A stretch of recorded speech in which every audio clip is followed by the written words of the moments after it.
The live TV, सच सबसे आगे। नमस्कार, आप देख रहे हैं द लाइव टीवी और मैं हूं आपके साथ मुनमुन रहमान। अमेरिका और ब्रिटेन ने यमन पर हमला करके अपने लिए बड़ी मुश्किल मोल ली है, या फिर यूं कहें कि अमेरिका और ब्रिटेन ने यमन पर हमला करके यमन के साथ जंग शुरू करके अपने लिए मुश्किलों का पहाड़ खड़ा कर लिया है। खबर आ रही है कि यमन ने अमेरिका के सैन्य ठिकानों और सैन्य स्थलों को निशाना बनाना शुरू कर दिया है, जिसमें अमेरिका और ब्रिटेन का अच्छा खासा नुकसान हो रहा है। इससे पहले लाल सागर में भी जहाजों की आवाजाही को पूरी तरह से बंद करके यमन ने इजराइल और अमेरिका को बड़ा झटका दिया था और इजराइल और अमेरिका को कई करोड़ों रुपए का नुकसान भी हुआ था, जिसके बाद अमेरिका ने यमन के खिलाफ सऊदी अरब, यूएई और कतर की मदद से यमन के खिलाफ जो है वो हमले शुरू कर दिए, यमन पर हमले किए, जिसके बाद यमन की तरफ से भी जवाबी हमले किए गए। और अब खबर आ रही है कि यमन ने अमेरिकी सैन्य ठिकानों को निशाना बनाना शुरू कर दिया है। आप अपनी स्क्रीन पर ये ट्वीट देख रहे हैं ईरान ऑब्जर्वर का। ईरान ऑब्जर्वर के इस ट्वीट में लिखा है साफ साफ कि हौती अधिकारी का कहना है कि उनकी सेना अमेरिका और ब्रिटिश सैन्य स्थलों और ठिकानों को निशाना बना रही है। यानी कि यहाँ पर आप साफ साफ देख सकते हैं कि किस तरह से हौतियों से जंग छेड़ना अमेरिका और ब्रिटेन को भारी पड़ने वाला है, क्योंकि हौतियों ने भी अमेरिका और ब्रिटेन के खिलाफ अब जो है वो जंग शुरू कर दी है। ईरान ऑब्जर्वर के ही कुछ और ट्वीट आपके सामने रखेंगे, जिसमें साफ साफ पता लगता है कि अमेरिका और ब्रिटेन ने यमन के साथ जंग शुरू करके अपने लिए मुश्किल मोल ली है। आप अपनी स्क्रीन पर एक और ट्वीट देख रहे हैं मुजम्मल का। यहाँ पर उन्होंने जानकारी दी है कि Houthi official to Al Masirah TV, यानी कि हौती अधिकारी ने अल मसीरा टीवी को यह जानकारी दी है और कहा है कि सना में क्रैश होने के बाद अमेरिकी विमान F-20 का मलबा पूरी तरह से जल गया है। यानी कि यहाँ हम देख रहे हैं कि लगातार यमन जो है वो अमेरिकी विमानों को निशाना बना रहे हैं और किस तरह से उनको जो है बर्बाद कर रहा है, उनका जो है उन्हें जो है वो खत्म कर रहा है। इसी के साथ ईरान ऑब्जर्वर का एक और ट्वीट जिसमें लिखा है कि हौतिस का कहना है कि वो इजराइल से संबंधित जहाजों को निशाना बनाना जो है वो जारी रखेंगे। यानी कि यहाँ आप देख रहे हैं कि हौतिस यमन ने अभी भी कह दिया कि लाल सागर में इजरायली जहाज और इजरायली समर्थित जहाज हैं, उन्हें अभी भी हम निशाना बनाएंगे और उनको निशाना बनाना जारी रखेंगे। यमन का कहना है कि अमेरिका ने नए लक्ष्यों पर हमला नहीं किया है, बल्कि 2015 की स्थिति बरकरार रही है। लेकिन इस हमले का जवाब मिलेगा और अमेरिका और उसके जागीरदार ब्रिटेन को जवाब के लिए इंतजार करना होगा। यानी कि यहाँ पर जो है वो साफ साफ यमन अमेरिका और ब्रिटेन को चेतावनी दे रहा है कि जितने भी तुम हमले कर रहे हो उसका जवाब जो है वो बारी से दिया जाएगा, एक एक करके जो है वो दिया जाएगा। इसी के साथ ईरान ऑब्जर्वर का एक और ट्वीट जिसमें लिखा है कि यमनियों ने कई लक्ष्यों की ओर दर्जनों बैलिस्टिक मिसाइलें दागी हैं। अब आप यहाँ से समझ सकते हैं कि यमन भी लगातार अब अमेरिका और ब्रिटेन को जो है वो जवाब दे रहा है और अब यमन जो है वो पीछे नहीं हटेगा। जैसा कि यमन ने साफ इजराइल से पहले ही कहा था कि गाजा पर बमबारी रोक दे, नहीं तो यमन की कार्रवाई का सामना करना पड़ेगा। अमेरिका ने यमन के खिलाफ जंग शुरू कर दी और अब अमेरिका को इसकी कीमत जो है वो चुकानी पड़ेगी, यमन ने ऐसा कहा है। इसी के साथ ईरान ऑब्जर्वर का एक और ट्वीट आपके सामने है। यहाँ लिखा है कि हौतिस ने सऊदी अरब, कतर और यूएई को चेतावनी दी है कि यदि आप अपना हवाई क्षेत्र अमेरिका और ब्रिटेन के लिए खोलते हैं तो आप आधिकारिक तौर पर हमारे साथ युद्ध में हैं, जिससे सऊदी अरब की टेंशन बढ़ गई है। अब सऊदी अरब यहाँ पर यह सोचने लगा है कि क्या पूरे मिडल ईस्ट में युद्ध फैल जाएगा, क्या और भी देश चपेट में आ जाएंगे। ये युद्ध तो हमास और इजराइल से शुरू हुआ था, लेकिन देखिए कहां से कहां तक ये पहुंच गया है। इसी के साथ ईरान ऑब्जर्वर का एक और ट्वीट जिसमें लिखा है कि हौतिस ने यमन पर हमले की अमेरिका धमकी पर प्रतिक्रिया व्यक्त की है।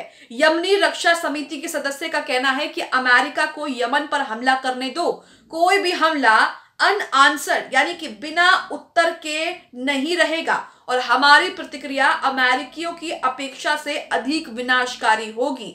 ये यमन के जो रक्षा समिति के सदस्य हैं उनका कहना है। साफ साफ चेतावनी अमेरिका और ब्रिटेन को दी जा रही है। तो हम देख रहे हैं कि लाल सागर में जो तनाव था वो अब जंग में तब्दील हो गया, जंग में बदल गया है और अमेरिका और ब्रिटेन ने यमन के खिलाफ जो है वो जंग छेड़ दी है। इसी बीच रूस का भी बयान सामने आया है। रूस के राष्ट्रपति व्लादिमीर पुतिन ने यहाँ साफ कह दिया कि जिस तरह से यमन पर हमला करके जो बेवकूफ़ी की जा रही है, जो मूर्खता की जा रही है, उसकी कीमत चुकानी पड़ेगी। यहाँ देखिए लिखा है, द सेवियर का ट्वीट है जिसमें लिखा है रूसी राष्ट्रपति व्लादिमीर पुतिन ने पश्चिम को यमनियों में कोई भी मूर्खता करने के खिलाफ चेतावनी दी है। यानी कि यहाँ पर साफ साफ उन्होंने जो है पश्चिम देशों को चेतावनी दे दी है कि यमनियों के साथ कोई भी मूर्खता ना करे, और नहीं तो इसकी जो कीमत है उनको चुकानी पड़ सकती है। यहाँ आप देख रहे हैं कि क्या चीजें जो है वो सामने आ रही है। इसी के साथ वाजिद खान का एक और ट्वीट आपके सामने जिसमें लिखा है कि यमन के असदुल्ला हौतीस ने अदन की खाड़ी में एक अन्य अमेरिकी जहाज पर बैलिस्टिक मिसाइलें दागी हैं। अमेरिकी सैन्य संगठन पेंटागन द्वारा पुष्टि की गई है। यानी कि अब यहाँ पर जो है यमन ने जवाब देना शुरू कर दिया है और अमेरिकी सैन्य ठिकानों पर हमले शुरू कर दिए हैं। वहीं आप अपनी स्क्रीन पर वाजिद खान का ट्वीट देख रहे हैं जिसमें लिखा है कि लाल सागर में युद्ध आसन है। वॉल स्ट्रीट जर्नल की रिपोर्ट के अनुसार संयुक्त राज्य अमेरिका और ब्रिटेन हौतीस पर हमला करने की तैयारी कर रहे हैं। यमनियों ने चेतावनी दी है कि अगर किसी ने यमन पर हमला किया तो पूर्ण पैमाने पर युद्ध शुरू कर देंगे, जिसमें विस्फोटक ड्रोन का उपयोग करना और अमेरिकी ठिकानों पर हमला करना शामिल है।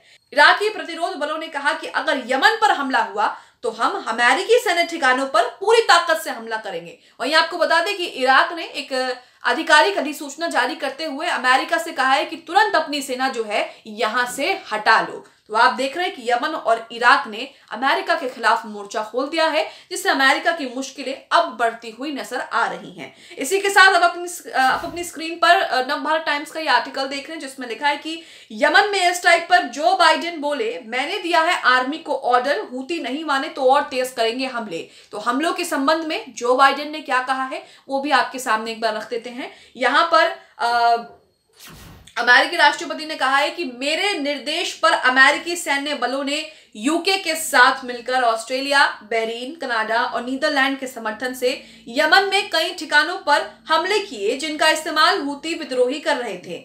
ये कार्रवाई लाल सागर में अंतर्राष्ट्रीय समुद्री जहाजों पर हूती हमलों का सीधा जवाब है। हम साफ कर देना चाहते हैं कि अमेरिका दुनिया के सबसे महत्वपूर्ण वाणिज्यिक मार्गों में से एक में नेविगेशन की स्वतंत्रता को खतरे में डालने की अनुमति नहीं देगा। ये खतरा नहीं टला तो आगे भी ऐसी ही कार्रवाई की जाएगी। अमेरिका ने ये कहा है, जो बाइडेन ने बयान में ये कहा है। तो वहीं आप देख रहे हैं कि किस तरह से लगातार जो है वो अमेरिका और हूतियों के बीच जो है वो संघर्ष बढ़ रहा है और इसी के साथ दोनों के बीच जो है वो जंग भी छिड़ गई है। तस्वीरें भी सामने आ रही हैं जिसमें अमेरिका द्वारा जो यमन पर हमले किए गए हैं उनकी भी तस्वीरें सामने आ रही हैं और उसी के साथ यमन ने तुरंत अमेरिका और ब्रिटेन पर जो हमले किए हैं उसकी भी तस्वीरें सामने आ रही हैं। हालांकि अभी तक यहाँ पर कोई रिपोर्ट और कोई खबर सामने नहीं आई है जिसमें कहा गया हो कि अमेरिका और ब्रिटेन के हमलों में हूतियों का नुकसान हुआ है, यमनियों का नुकसान हुआ है। अभी तक ऐसी कोई खबर नहीं आई है। लेकिन जिस तरह से यमन अमेरिका और ब्रिटेन के खिलाफ मोर्चा खोले हुए है और जिस तरह से यमन अमेरिका और ब्रिटेन के सैन्य ठिकानों, सैन्य स्थलों पर निशाना बनाकर हमले कर रहा है, इससे कहीं ना कहीं लग रहा है कि अमेरिका जो है वो इजराइल की तरह ही खुद अपने पैरों पर कुल्हाड़ी मार रहा है और इसी के साथ अमेरिका की मुश्किलें और बढ़ जाएंगी, क्योंकि अमेरिका में चुनाव भी होने हैं। राष्ट्रपति पद के लिए चुनाव के प्रचार जो है वो शुरू हो गए हैं और ऐसे में यमन से पंगा अमेरिका को जो है वो भारी पड़ सकता है। आप इस खबर को लेकर क्या सोचते हैं? यमन और अमेरिका के बीच जो जंग छिड़ गई है, अमेरिका और यमन के खिलाफ जो तनाव लगातार बढ़ता जा रहा है, उसे किस तरह से देखते हैं, उसे लेकर क्या सोचते हैं? कमेंट बॉक्स में हमें अपनी राय से जरूर दें। द लाइव टीवी, सच सबसे आगे।